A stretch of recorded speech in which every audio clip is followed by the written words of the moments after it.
Due to restricted travel budgets, we can't actually go to Texas and show you the Laterno factory, but fortunately we have this amazing footage behind me with this amazing camera technology to make it feel like I am in the factory right now.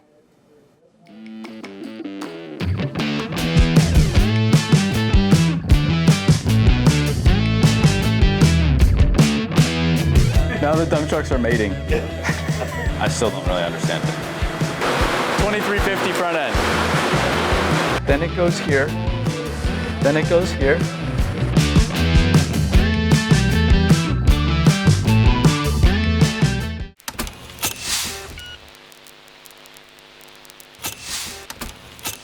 Hello everybody. We are in Longview, Texas, East Texas. I'm sick and tired of everybody saying you need to show more relatable equipment. So here we are at Komatsu Training / Visitor Center, where we're gonna learn about their skid steer manufacturing here in the United States. Let's go in and check it out. I'm just too excited. Let's go see what they do. Let me in. Let me in. I don't have a badge. Thank you. You're welcome. Just cut all that. All right, let's go check it out, guys. Oh. A coffee maker. That's a bomb. They're bombs. Laterno used to make bombs. I did not know. I did not actually know that. So this is the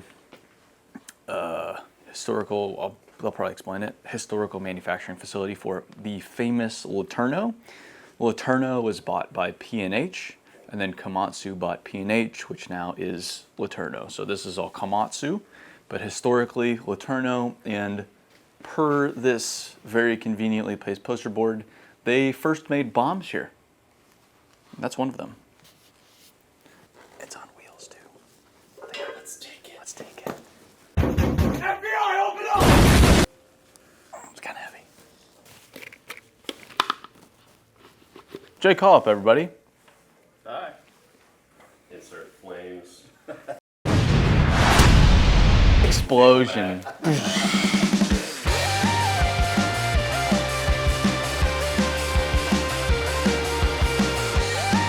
It's on both ends. Yep. Oh my goodness. Imagine just trying to hide out in there thinking you're good and that sucker just comes running through where you're laying. You're dead. Yeah. Whoa. So the very first offshore drilling rigs, RG Laterno designed and built that with George Bush Sr. So who that is there with What? RG.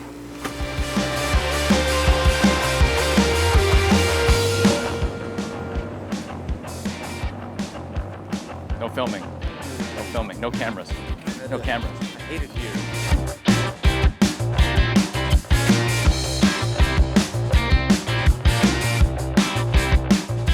So this right here, the Laterno 1850, this is not actually the biggest one. They have two 2350s on the assembly line, but this is the only big one they have right now on tires.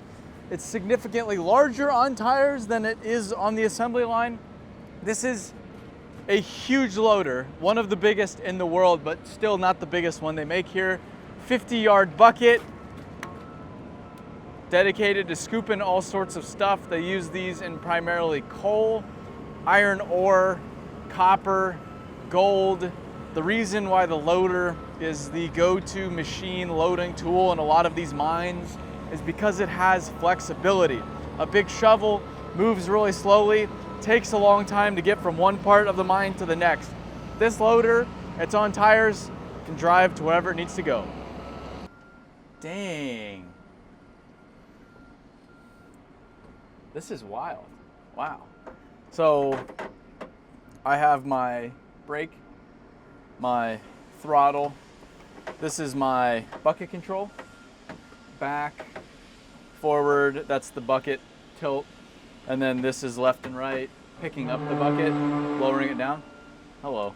Dinosaur. And then this is forward, backwards steering. So forward, neutral, reverse, forward, backwards, side to side.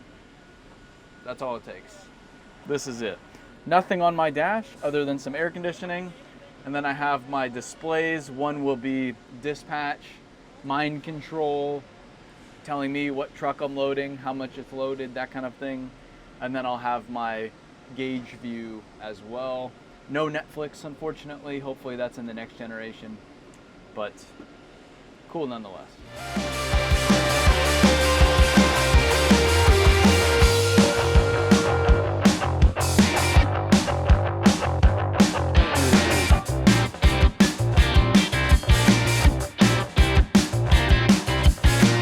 This is our new Fab Shop. So first and foremost, it's climate controlled. So it's actually a little warm in here compared to what it normally is.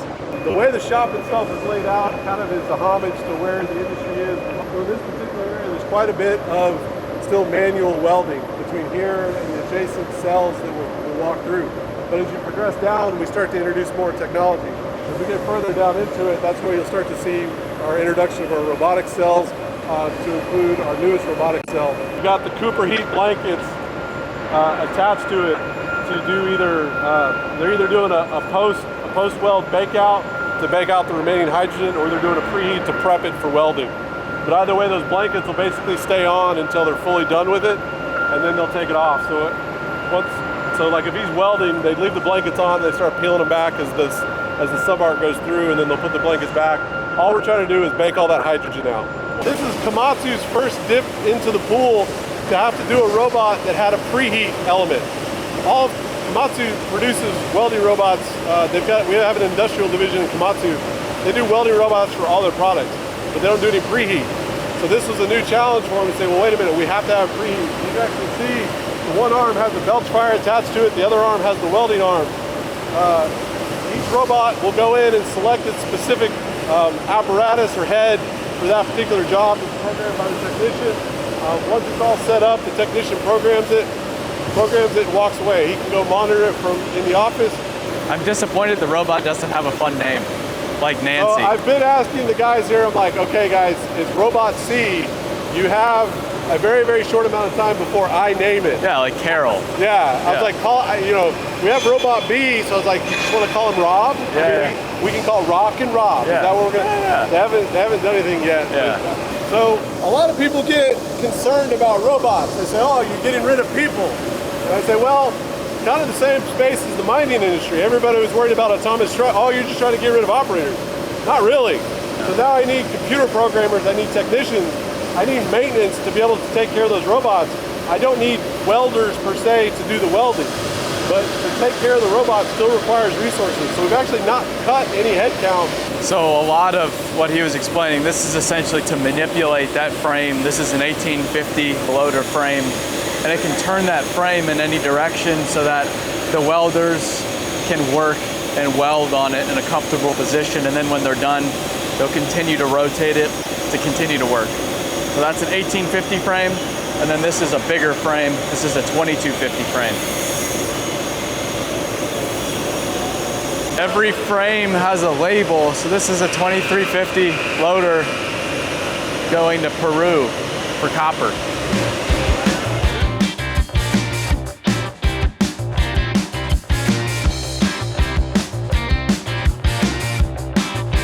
So, special request, since we're difficult, we wanted to see the bucket rotate. Why does it rotate, Aaron? It rotates for the sake of welding. So they use this to manipulate that bucket so the welders can get in there, do whatever they need to do from a comfortable position. Oh wow, whoa! Light poles. Whoa! Whoa, I did not see that coming. So that is about 60,000 pounds, 30 tons. That can lift though 50 tons. Oh my word. Wow. That's amazing.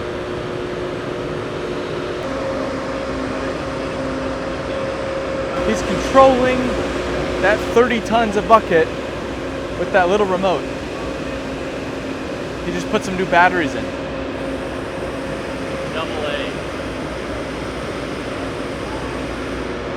He's showing off for us too, I like it.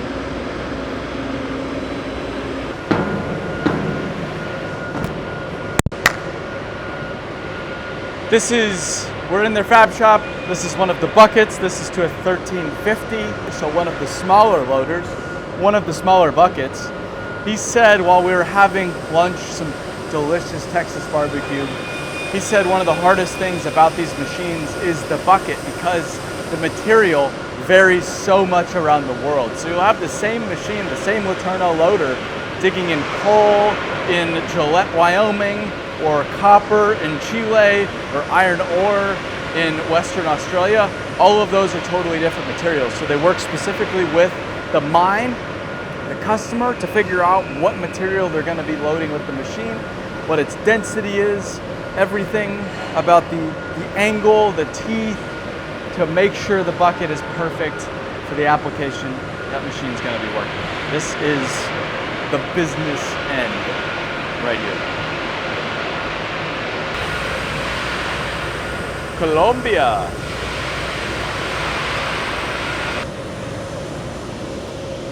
Chase. Hey, Chase. Jesus.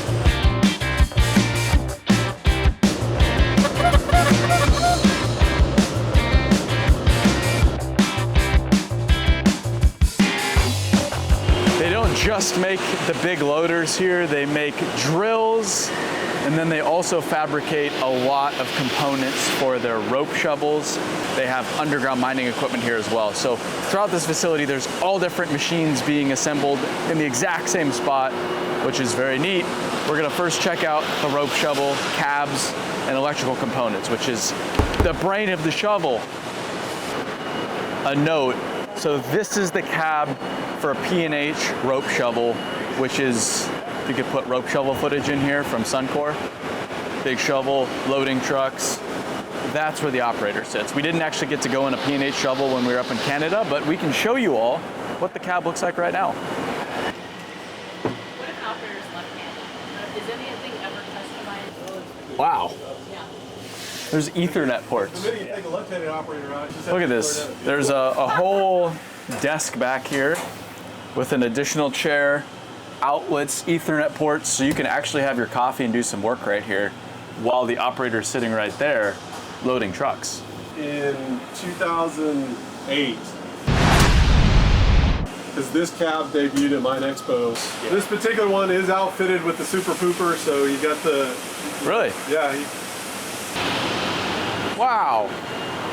So this is where you can go to the bathroom. It's attached to the cab, and it's an incinerator, so you don't need to pump anything out. yeah.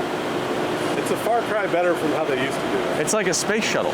Yeah, kind of. Well, what's how they used to do it? In a bucket? No, they used to just kind of hang off the side. Oh, yeah. Just look at the size of the cab itself. This is just the cab on the shovel, and this is how big it is. That's my size right there. That little seat right there is Jay's office. Yeah, most of the time. Me for scale. 2350 front end. The cab looks a lot smaller when it's all the way up there.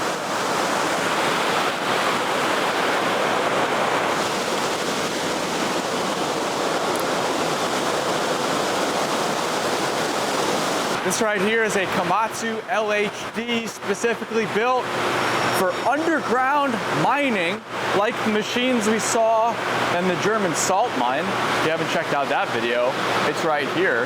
Pretty neat. So we saw these machines working underground, very low profile, very long, to get that engine all the way back out there, so to keep that machine nice and tight from a height perspective. Load, haul, dump, LHD, loads. It'll haul tram material and it'll dump it typically into either a crusher directly, a conveyor, or into specialty made underground dump trucks. So they have all different sizes. This is the assembly line, and those right there are nearly done and ready to go around the world. Well, they'll start working underground. Once they go underground, odds are they'll never come back out again. I'm gonna sit in this machine. People ask how the operator sits in these machines. They sit sideways like this, so I'm in the operator cabin right now. There's no windows on this machine, it's open air. So as I'm running this, I have my foot pedals, my brake, throttle. As I'm running it, I am loading with one of the joysticks, steering with the other. looking that way, and then as I'm backing, I basically turn around like this and look that way. Since I'm basically moving equal distance forward, backward, that's why they sit you right in the middle, so you're not turned all the way around all day or half the day. You can just turn your head, do whatever you need to do.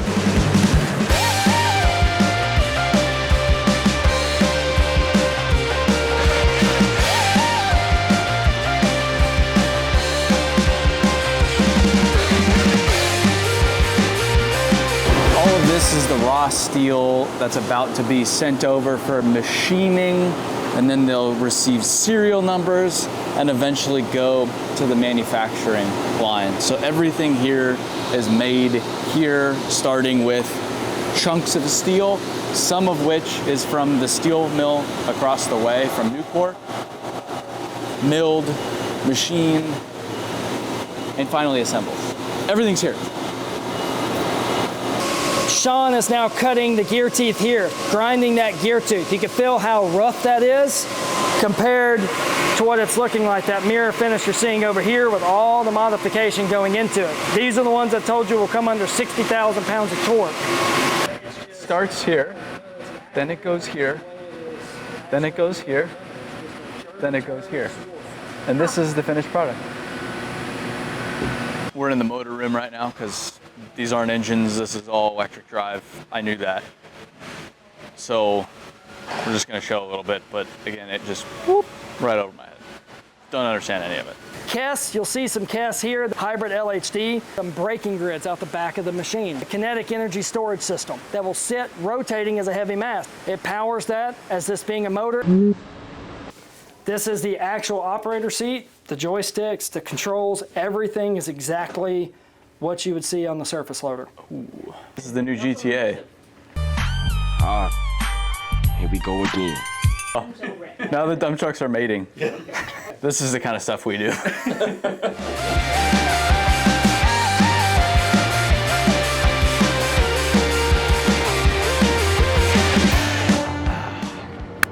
So that's what it takes to make raw steel into one of the biggest loaders in the world. The 1850 right behind me. Thank you to Komatsu for having us out. This was one heck of a treat. They let us just go anywhere. They're like, yeah, we'll just take you to the plant and then you can check out whatever you want afterwards. So this has been amazing access, probably the best plant access I've ever had. Very, very, very kind of them. Hopefully you enjoyed how these are made. Hopefully we'll be able to see some of these in the wild one of these days. And we'll see you in the next one. Stay dirty, everybody.